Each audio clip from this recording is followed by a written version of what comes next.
मागं सरा, माध्यमांना घेऊ द्या.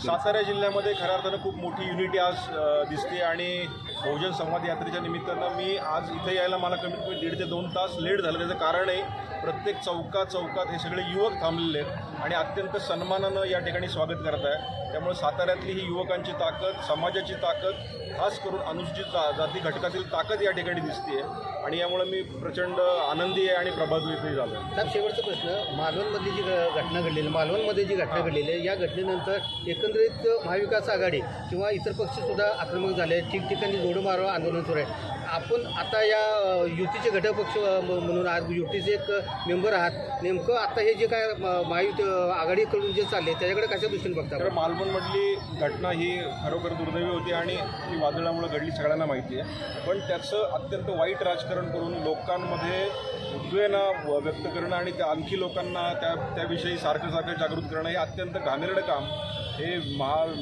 आघाडी सरकार करतं आहे. त्यामुळं लोकांनाही माहिती आहे की नेमकं ते कुठल्या प्रकारे राजकारण करतात, की जी 1 वर्षापूर्वी संपूर्ण ही आघाडी झोपलेली होती. आता छोटे कुठलेही विषय आले तरी पण ते असं करतात की जसं काय ते खूप म्हणजे आवाभाव करतात आणि लोकांना खऱ्या अर्थानं जसं संविधानामध्ये तुम्ही पाहिलं की नॅरेटिव्ह चुकीचा सेट केला होता, तशाच पद्धतीने ह्या आघाडी सरकारचं काम चालू आहे. साहेब, यावेळेस आपल्याला विधान परिषदेवर नेमणूक झालेली आपली, भविष्यात महायुती सरकार समजा सत्तेत आली तर ह्या संख्येत वाढ होईल असं वाटतं का आपल्याला? 100% महायुती सरकारच येणार आहे आणि संख्येतही वाढ होणार आहे. कारण छोट्या बहिणींचा भाऊ होण्याचं काम या माननीय मुख्यमंत्री उपमुख्यमंत्र्यांनी केलं आहे आणि आज हजारो आमच्या बहिणी खुश आहेत, शेतकरी खुश आहेत, आज युवक खुश आहेत. अनेक आज महामंडळ चालू झालेली आहेत, अनुसूचित जातींमधल्या अनेक गोष्टी चालू झालेल्या आहेत, मराठा मंडळ तत्परतेने काम करते आणि हा सगळा समाज बघतोय. त्यामुळे समाज हा महायुती सरकारबरोबर राहील. Thank you sir.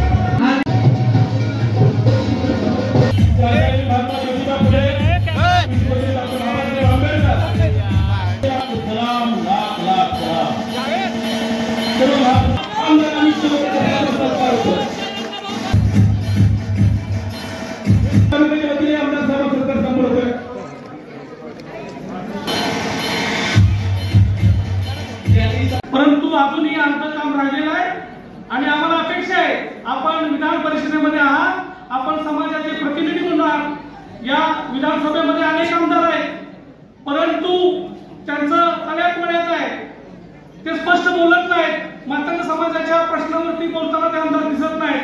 तर मागासाठी लढायचं आणि जगायचं तर मागासाठी जगायचं ही भूमिका.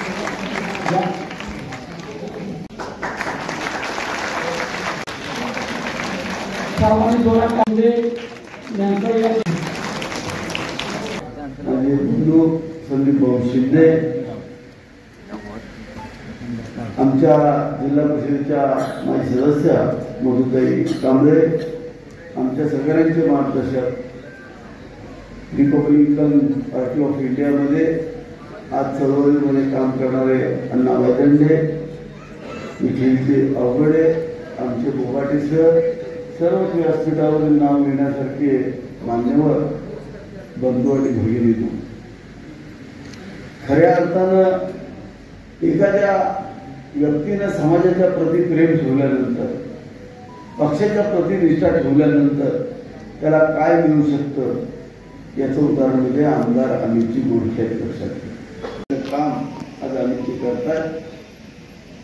293 साठे लवजी वस्तादांच्या विचारांनी योगीजी सोनवणे आज या ठिकाणी अनेक संघटना येऊन पहिल्यांदाच हा एवढा मोठा मातंग समाजाचा मेळावा पार पडतोय. त्यासाठी खास करून रिपाई आठवले गटाचे मातंग आघाडी असेल, या अण्णा वायदंडेंच्या नेतृत्वात काम करतात. रिपाई आठवले गट मातंग आघाडीचे जिल्हाध्यक्ष किशोरजी गालफाडेजी, राष्ट्रीय समाज पक्षाचे डॉक्टर रमाकांत साठेजी, भारतीय जनता पक्ष आहे या ठिकाणी अनुसूचित जातीचे सर्व पदाधिकारी, लहुजी शक्ती सेनेचे पदाधिकारी, मास संघटनेचे पदाधिकारी, जनता क्रांती दलाचे पदाधिकारी, मी खास करून सर्वप्रथम अभिनंदन करेन सातारा जिल्ह्याची कन्या जिने एमपीएससी पूर्ण केली ती नलिनी भिंगारदिवे आणि जिने पीएचडी पूर्ण केलं ते सविता कमाले, याच्यासाठी आपण खरं तर जोरदार टाळ्या वाजवल्या पाहिजे.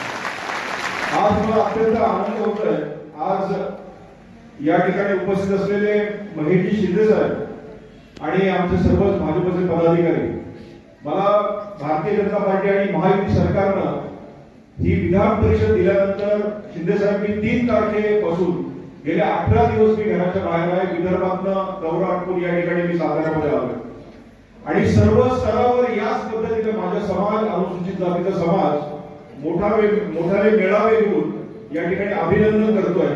पण हे अभिनंदन माझं नाहीये, तर हे अभिनंदन मातंग समाजाचं आणि खास करून महायुती सरकारचं. मला इथे उपस्थित असलेल्या सर्व महिला भगिनींना सांगायचं, आज या ठिकाणी आमदार साहेबांनी जी घोषणा केली की आज आमच्या भगिनी, लाडक्या बहिणी या ठिकाणी उपस्थित आहेत. किती जणांनी फॉर्म भरले? हात वर करा. किती जणींना पहिला हप्ता आलाय? हात वर करा.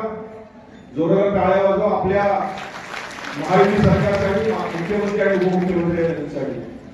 मी या ठिकाणी उपस्थित असलेल्या सर्व मान्यवरांना, सर्व पक्षाचे या ठिकाणी उपस्थित कार्यकर्ते आहेत, पण ज्या आईनं आपल्याला दूध दिलं त्या आईचं कौतुक करणं माझं कर्तव्य आहे. आणि म्हणूनच महायुती सरकार आणि भाजपनं खऱ्यामध्ये दखल घेतली आणि विधिमंडळात पहिल्यांदा इतिहासात मातंग समाजाला नेतृत्व करण्याची संधी या ठिकाणी. मला आपल्याला आवर्जून सांगायचंय, लोकशाही अण्णाभाऊ साठेंचं काम महाराष्ट्रात भारताभर असताना माननीय देवेंद्रजी फडणवीस यांनी वेळात वेळ काढून 4 दिवस रशियाला आले आणि त्या ठिकाणी रशियाला अण्णाभाऊ साठेंचं स्मारक केलं.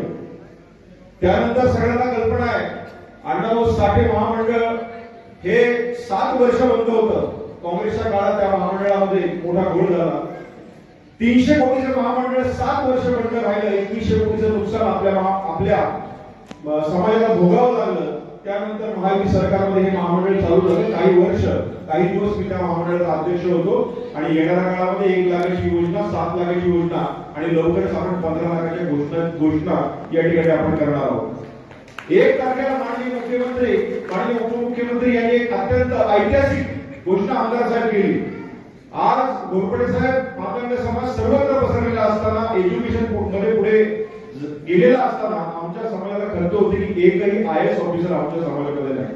अनेक वर्षापासून आम्ही प्रयत्न करत होतो की डॉक्टर बाबासाहेब आंबेडकर रिसर्च सेंटरच्या अखत्यारीतच अण्णाभाऊ साठेंच्या नावाने हे रिसर्च सेंटर उभं करावं आणि 1 तारखेला माननीय मुख्यमंत्र्यांनी ती घोषणा केली आणि अण्णाभाऊ साठेंच्या नावाने असलेल्या RTची घोषणा, ही ऐतिहासिक घोषणा या सरकारच्या काळात झाली. यातलं काय आमच्याकडे बदल घडणार आहे, तर यातनं येणाऱ्या काळामध्ये मातंग समाजाचे अनेक IAS ऑफिसर, MPSC UPSCचे ऑफिसर्स, कलेक्टर दिसणार आहेत, कारण हे फक्त RT मुळेच घडणार आहे.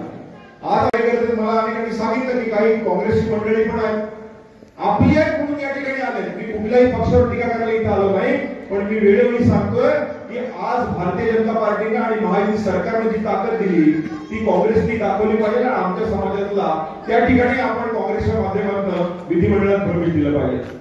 मी आताच माननीय वायगंडे साहेबांशी बोलत होतो की RPIची मोठी ताकद महाराष्ट्रात आहे आणि RPIची ताकद असताना वायगंडे साहेब असतील, अनेक मंडळी असतील ज्यांनी अख्खं आयुष्य त्यासाठी घालवलं, पण अशा नाही ताकद देण्याचं काम आठवले साहेबांच्या माध्यमातून महायुती सरकार येणाऱ्या काळात करेल आणि त्यासाठी नक्कीच वाढणार आहे. आज अनेक प्रश्न, मी संपूर्ण विदर्भ फिरलो, मराठवाडा फिरलो, जवळजवळ 18 जिल्हे आणि 164 तालुके मी या 18 दिवसात पालथे घातले. आणि हे कशासाठी, तर त्या ठिकाणी गेल्यानंतर माझ्या समाजाचे काय प्रश्न आहेत याचा मी अभ्यास करतोय आणि येणाऱ्या विधिमंडळामध्ये ते प्रत्येक प्रश्न त्या ठिकाणी मांडण्यासाठी हा दौरा माझा आहे. आणि चौकामध्ये स्वागत झालं आणि माझं ऊर भरून आलं. खऱ्या अर्थाने मातंग समाज, अनुसूचित जातीचा जमाती समाज साताऱ्यामध्ये एवढ्या मोठ्या प्रचंड संख्येने आहे आज मला पहिल्यांदाच कळलं. त्यामुळे माझं दायित्व बनतंय की सातारा जिल्ह्यासाठी येणाऱ्या काळामध्ये भरपूर काहीतरी आपणही केलं पाहिजे, जेणेकरून आमच्या समाजाला अनेक ठिकाणी प्रकरणं मिळतील आणि अनेक प्रकरणं केली जातील. NFPCच्या माध्यमातून 7 लाखाची योजना 15 लाखापर्यंत योजनेचं काम करण्याचं आता काम चालू आहे. मी जाहीरपणे सांगतो की आपण आता किमान 50 मुलांची जर यादी 15 लाखांसाठी व्यवसायासाठी दिली तर ती सँक्शन करण्याचं काम माझं राहील. जी बँक तुम्हाला त्या ठिकाणी आढळून करेल त्या बँकेचे मॅनेजर असतील, अगदी दिल्लीतनं बोलण्याची ताकद सरकारने मला दिलेली आहे. त्यामुळे येणाऱ्या काळात समाजाचे जे जे प्रश्न आहेत ते सोडवण्यासाठी या ठिकाणी मी आपला आमदार, तुमचा आमदार, तुमच्या घरातला आमदार म्हणून विधिमंडळात नक्कीच मी या ठिकाणी नोंद घेईल आणि ते प्रश्न मांडण्यासाठी मी या ठिकाणी आलेलो आहे. त्याबद्दल मी आपला आभारी आहे. जय हिंद, जय महाराष्ट्र, जय भीम, जय लहुजी. धन्यवाद.